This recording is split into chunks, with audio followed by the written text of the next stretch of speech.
You are listening to the Kelly Confidential podcast with Kelly Wilkes. This is episode 12.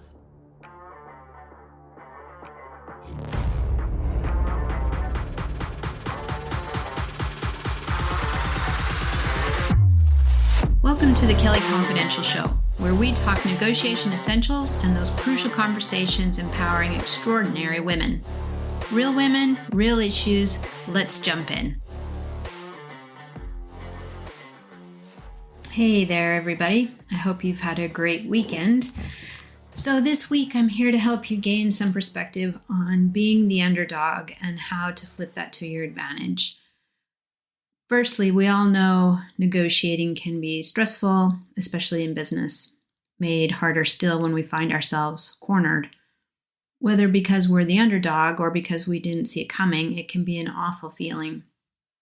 Fear, anxiety, or even panic are common emotions in that scenario. Does any of this sound familiar? Defensiveness is another telltale sign that things may not be going our way. How did we find ourselves there in the first place? But more importantly, how can we navigate out of that corner back into a safe position, one where our outcomes look favorable again, or at the very least, more balanced? In today's episode, I'm covering 3 micro lessons to help you understand and actually celebrate that being the underdog can still work in your favor, that being cornered or battling with a disadvantage still gives you options, and we'll look at ways to turn adversity into opportunity. Okay, so lesson 1. Let's celebrate being an outlier, the underdog, and look at your disadvantage in a different way. And what do we actually mean here? Well, I'm talking about a defended position, which is almost always a position of disadvantage, regardless of what caused it. It may be lack of leverage, lack of resources. It may be a poorly argued position that's backfired and landed you on the back foot. This is a defended position, and all of these things are linked. I'm talking about those times when we feel cornered. We may, in fact, be cornered, either in our logic or because options are limited or don't exist, or it may appear that the odds are stacked against us, or we may be negotiating up against a giant, the Goliath to our David, where there's no path to a successful outcome or one that we can easily see. Have you ever been in that situation? I can think of a few times in my early career when I was a hardware buyer and I had a few really hairy negotiations with 2 huge hardware manufacturers where I definitely didn't have the leverage or experience, and it was easy to be intimidated. I think actually that was probably part of their strategy back then, if I'm honest. There were some very questionable tactics, I think 20 years ago. Intimidate into submission comes to mind, but that's a story for another episode. But yeah, so firstly, let's look at the story of the most famous underdog. I'm talking about the story of David and Goliath. So here's the short version. Stay with me. Let's break it down. Way back when, and the mighty Philistines, a fearsome enemy had gathered their forces and set up camp on one side of the vast valley of Elah, a major strategic patch of land seemingly belonging to the Israelites, who were not prepared to share, and both parties were willing to go to war over it. The Philistines were a formidable bunch, battle-ready, with an army of seasoned warriors at their disposal. They'd made great progress in seizing up lands to this point, but now they'd reached a tense stalemate with both parties hunkering down on either side of the valley. Impatient with the lack of progress, the Philistines sent in their biggest warrior, a giant by all accounts, standing, some say, between 7 and 9 feet tall. Imagine. Goliath was a colossal figure, adorned in gleaming armor and brandishing a massive spear, a sword, and a javelin for good measure, striking fear into the hearts of all who beheld him. And down he would go into the valley floor day after day, challenging the Israelites to send over a warrior who would dare face him in a single battle. Goliath taunted and mocked the Israelites, challenging them to bring forth their best soldier in battle, promising that they could have the valley if indeed they could down the giant. But no such warrior appeared, and the Israelites' spirits withered with each passing day. There really seemed no hope in sight. But amidst the despair, there was a glimmer of something called David. A young shepherd boy had come to deliver provisions to his brothers who were among the ranks of the Israelite army. And despite the reluctance of their king, David convinced him that he could take on the giant and finish this standoff. The king offered David his own armor and weapons, thinking they would give him a fighting chance, but David, unaccustomed to such heavy gear, shed the royal armor and instead armed himself with his trusty slingshot and a small handful of smooth stones.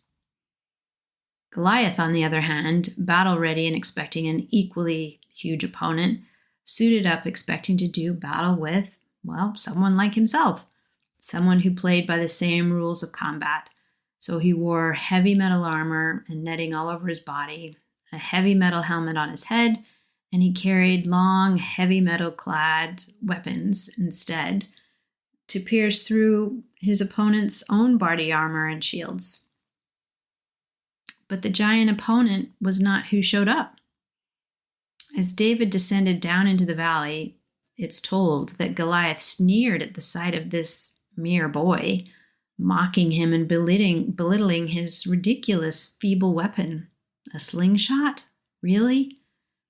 But David remained undeterred, relying not on his own strength, but in the confidence built from steady competence in running off other huge beasts, frankly, the lions and bears who would take from his herd. And the fact that slingers, as they were known back then, were actually considered expert marksmen in those times. The two grew nearer, Goliath armed to the hilt, big and heavy, marching forward with conviction, his arm ready to let fly with one of his weapons. And then David, small, lithe, absent of heavy armor, and fast, starting to run toward Goliath. Spinning his sling as he ran, David launched a stone from his sling, and it raced straight to its mark and struck Goliath square in the forehead, toppling the mighty warrior to the ground. The Israelite army erupted in jubilant cheers while the Philistines looked on in, disbelief.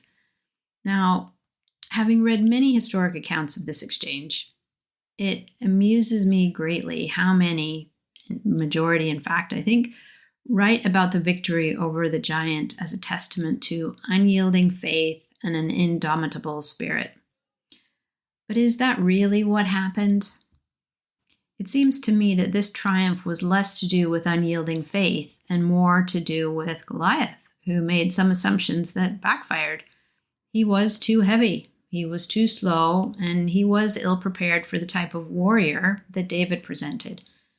David played a different battle, taking his small size, his disadvantage to some, and used it to his benefit, along with his skill as a slinger. Malcolm Gladwell presents probably the best account I've ever read about this story, not only dedicating the first chapter of his book to it, but indeed naming his book David and Goliath to send the point home. In this book, he gives us also with some insights into another social scientist, it's hard to say, another social scientist, Canadian psychiatrist J.T. McCurdy, who wrote the book The Structure of Morale. It was written at the end of World War II, and McCurdy sought to solve the puzzle as to why, during the Blitz, when Winston Churchill himself warned that the London capital had become, I quote, the greatest target in the world, a kind of tremendous, fat, valuable cow tied up to attract the beast of prey, when despite the sustained, brutal bombings that rained down on the city, Londoners refused to leave. Sure, after the first few bombs, many moved out of the city or sent their children away, but increasingly, Londoners stayed put and went about their everyday business. Keep in mind that during that period of 1940, Germany had the upper hand, and it pounded London for 8 months, including 57 consecutive nights. 57 consecutive nights. That's 2 months of unrelenting airstrikes. Tens of thousands of bombs were dropped. 40,000 people lost their lives.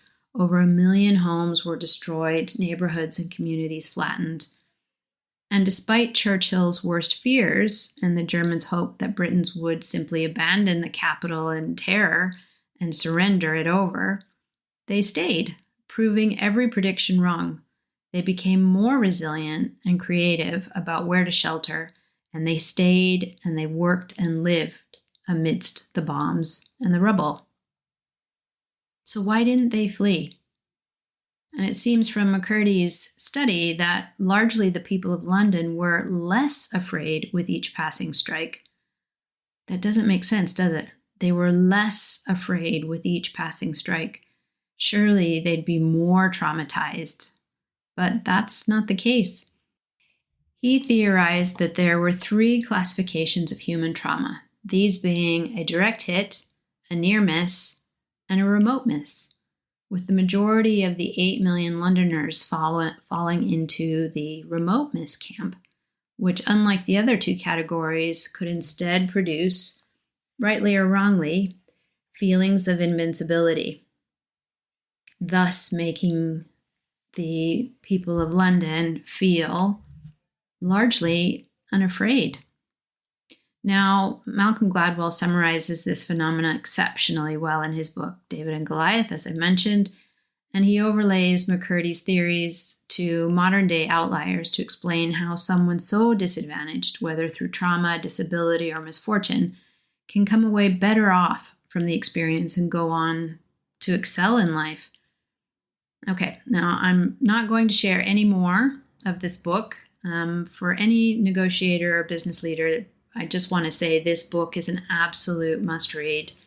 David and Goliath is the name of it. The chapters on McCurdy's work especially are just truly exceptional. I've said before that Malcolm Gladwell is one of the best writers for modern leadership. I'm not sure if that was always his intent, but still one of the best in showing us that what we see or what we're taught to believe isn't always the reality, and to take the time to think for ourselves to challenge what's in front of us.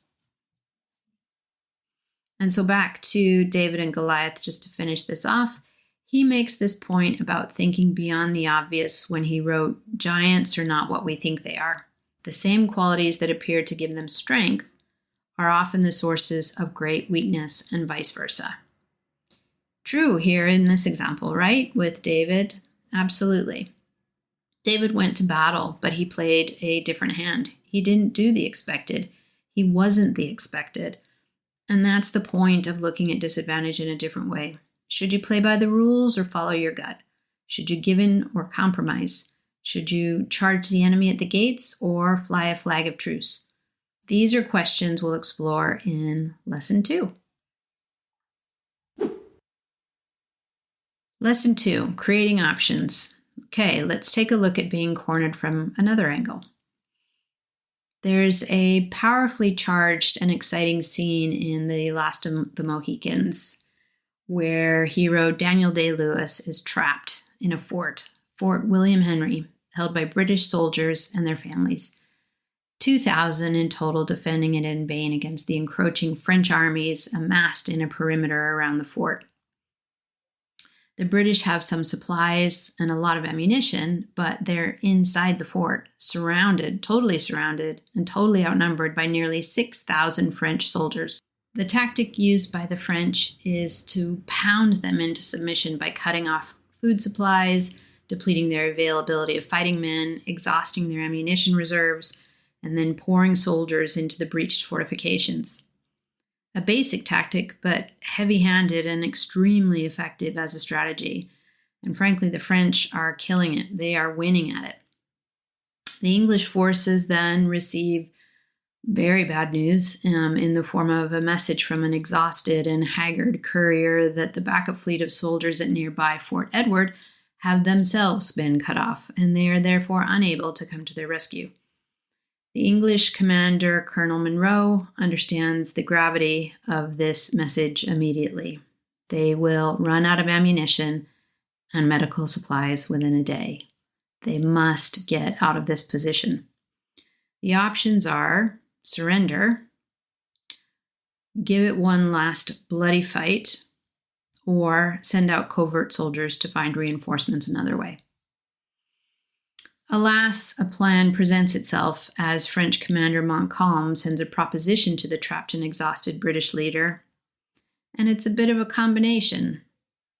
Surrender your position and give up the land to the French in exchange for a safe passage for all able-bodied soldiers and their families.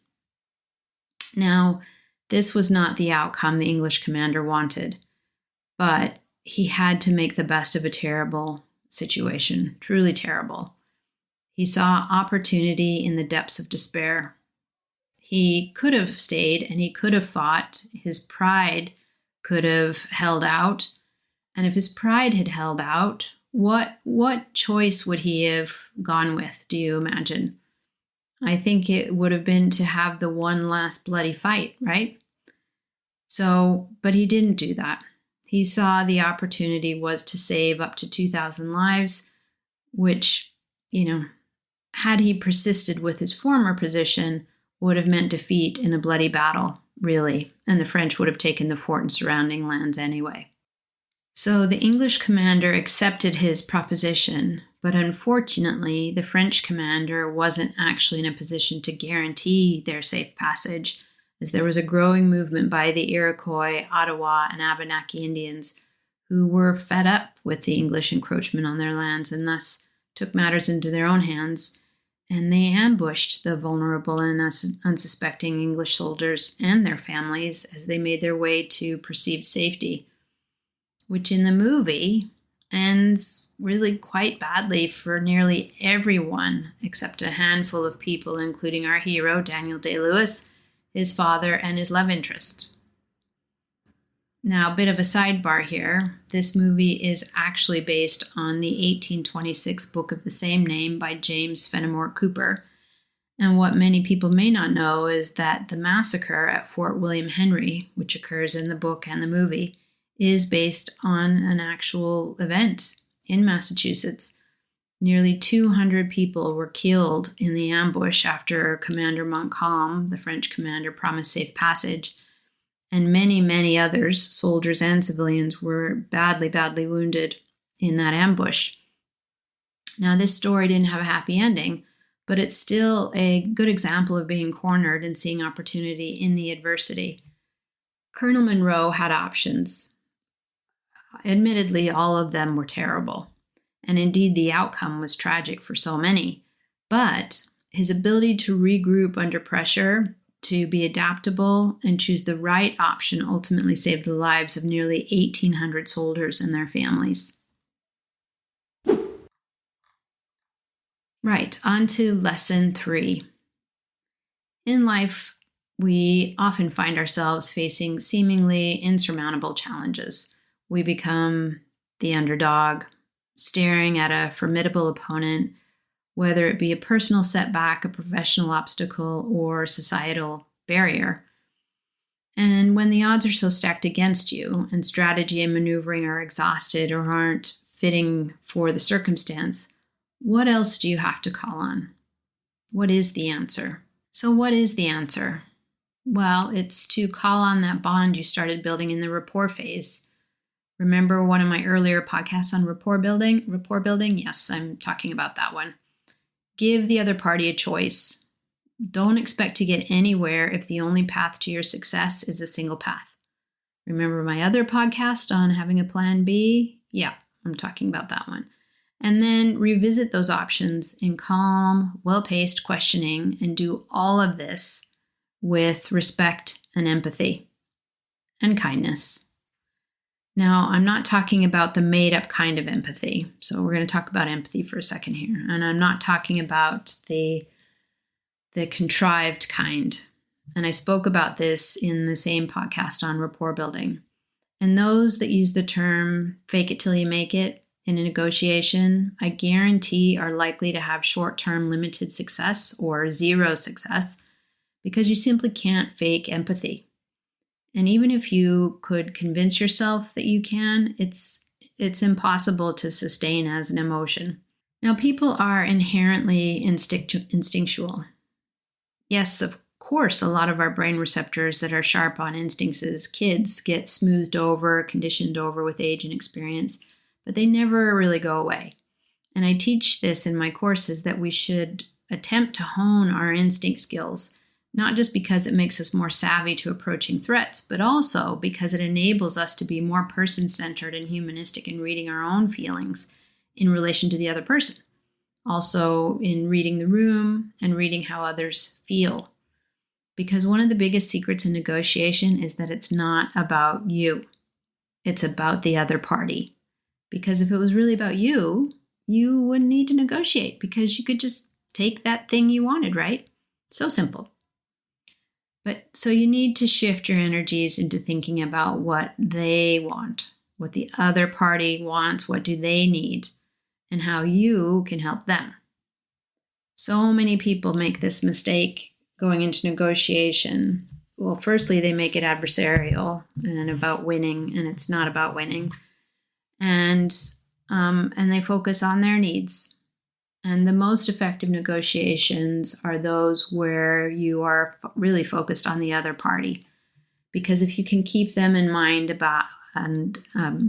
keep in mind what their goals are, it will just add balance to your objective immediately.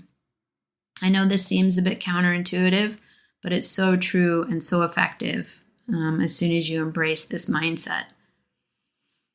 One of the insights I was taught early on when I was studying to become a legal mediator was that the dispute was never about the money. And it's just not about the cash. It's always, always about feelings. And when it comes to deeply disputed battles, and I'm talking about divorce, family disputes, corporate litigation, the negotiating parties in these cases are rarely harboring warm fuzzies for the other party. On the contrary, these are really very rarely positive feelings. Instead, these are feelings of anger, loss, betrayal, resentment, insecurity, embarrassment, humiliation, and often a desire to punish. And so how do you get both parties back on track to productive discussions? And isn't this all the more difficult when you're in a corner or the underdog? Well, I go back to my first answer, which is true empathy, respect, and kindness. And again, focus on empathy.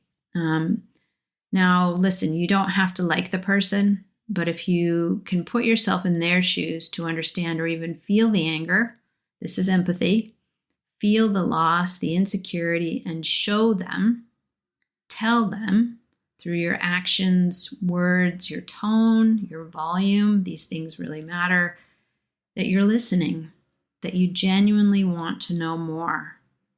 By the way, the phrase "tell me more" is a phrase I use regularly, and I teach about this. It's one of the most powerful things you can use to shift positions and to diffuse and keep a party engaged. The energy and power and balance will really start to shift in your favor. But back to the point. So I want you to think about what I mean here about seeing the issue with more empathetic eyes, really more tolerant eyes. Think about some of the most contested, most acrimonious, vitriolic, and damaging social battles. And why do I use these references? Well, because social battles are the most personal and most bitterly fought. And then we look to the leaders who were instrumental, and I mean absolutely key in changing the outcomes from the corner. These are people that are really, truly underdogs at the beginning of their journeys, but who went on to do great things with compassion, empathy, kindness. And I'm not being soft here. The history and data of their influence were immense and demonstrates their impact. I'm talking about folks like Sir David Attenborough, Harvey Milk, Jimmy Carter, Ruth Bader Ginsburg, Dr. Martin Luther King, Rosa Parks, Eleanor Roosevelt, Anne Frank, Mahatma Gandhi, Florence Nightingale. This small but largely incomparable group of people have made huge impacts on society through their ability to negotiate, influence, and elevate significant social matters relating to the climate, politics, gender rights, civil rights, human rights, animal rights, and healthcare. And they did this not with aggression or violence or manipulation. They did this with persistent, unrelenting compassion and empathy for the other party or for the higher purpose. And in all cases, they pushed really all of us to set a higher bar for ourselves and the humanity we are part of. And if that's not enough, let's take a final look at it from a hostage negotiator's perspective. Why again hostage negotiation as an example? Well, because hostage negotiation is probably the most high-stakes arena where critical communication and influencing skills can mean the difference literally between life and death. And while the context may differ, business leaders can learn valuable lessons from the tactics employed by experienced hostage negotiators such as George Kohlreiser and Chris Voss, both of whom I've written about before. And in both cases, both men have long written and spoken about the importance of empathy as a powerful influencing tactic. And empathy isn't about agreeing with the other party. This is really a critical point. It's not about agreeing with the other party. It's not an endorsement of their position, the other party's position. It's about showing understanding of the other party's point of view. So when you find yourself in a cornered position expressing genuine empathy, it can break down barriers and create a bridge of connection with the other party. By understanding their perspective and acknowledging their feelings, you can diffuse defensiveness and establish a more conducive environment for negotiation. This empathy-based approach has proven successful in diffusing tense situations and achieving positive outcomes for hostage negotiators, but really in any type of negotiation. And to make the point, here's another remarkable true life story that shows just how powerful empathy can be. I first read about this in a chapter in George Kohlreiser's book, Hostage at the Table, which he sourced from CBS. And both the book and the story are in the show notes. On the 12th of March, 2005, Ashley Smith's world turned literally upside down in the blink of an eye when she was taken hostage by Brian Nichols, who, as the news reports relate at the time, in the 26 hours preceding this, Nichols shot and killed a judge, a court reporter, a sheriff's deputy, an off-duty federal agent, and wounded another deputy, carjacked 4 people, then slipped through a police dragnet going on the run. This was an extremely violent and dangerous killer. Looking for a place to hide out, Nichols kidnapped Ashley Smith as she was coming home for the evening. He held a gun to her head, forced her into her apartment where he tied her up and gagged her and told her basically who he was and what he'd done, and that he was likely going to have to end her, given that the police would no doubt find him quite soon. And after some time, Nichols, feeling tired, removed the gag, and Smith began gently speaking with her kidnapper, asking him questions, and discovering that they both had young children. She had a daughter, and Nichols had a baby son. And so over the next few hours, they spoke about their families, about God, and pancakes. And they even watched TV, including the live news coverage about the manhunt that was going on to find him. And as they continued to bond over stories of their children, Nichols felt more comfortable with Smith, and he untied her. And then when morning came, reflecting on their talks across random subjects the night before, Ashley Smith shocked Nichols when she made him a batch of homemade pancakes with butter. So overwhelmed was he by this gesture that a very short time later, Nichols decided to let Ashley Smith go, and he released her to go see her daughter. Nichols was immediately captured and prosecuted, thank goodness, and afterwards, when Ashley Smith recounted the events of her 7-hour ordeal, she shared that Nichols had said to her, that he just really wanted some normalness to his life. So she made him breakfast.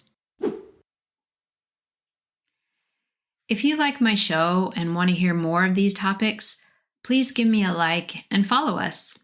And please join my mail list to find out about upcoming courses which will be heading your way this spring. Go to kellyconfidential.com and subscribe to our newsletter. I mean, incredible, isn't it? She made him breakfast. It's just unreal. Another great way to convey empathy and get out of or avoid a corner position is using we instead of I to demonstrate a shared commitment and willingness to work together to find a solution. It's so powerful. By framing the negotiation as a joint effort, you can create a more positive and collaborative atmosphere. This inclusive language just subtly shifts the dynamic. It reduces defensiveness and increases the likelihood of reaching a favorable outcome. No doubt Ashley Smith drew on the we of their shared parenting experience. Remember, negotiations are not about overpowering the other party. If the negotiation devolves into a fight, verbal or otherwise, you are already losing common ground, if not more, and it could cost you a lot. It's a chilling thought to think about what could have happened to Ashley Smith had she not stayed calm and looked for a way to find common ground. Good negotiators know that success means creating an emotional connection and finding that common ground and mutually beneficial solutions, thinking about the we, thinking about the other. So the next time you find yourself cornered in a negotiation, or it feels like you're heading in that direction, what are you going to do? You're going to remember these 3 micro lessons. Number 1, look at the disadvantage in a different way. Play from a different rule book. Resist the expected. Be the David to the Goliath. Number 2, seek out options.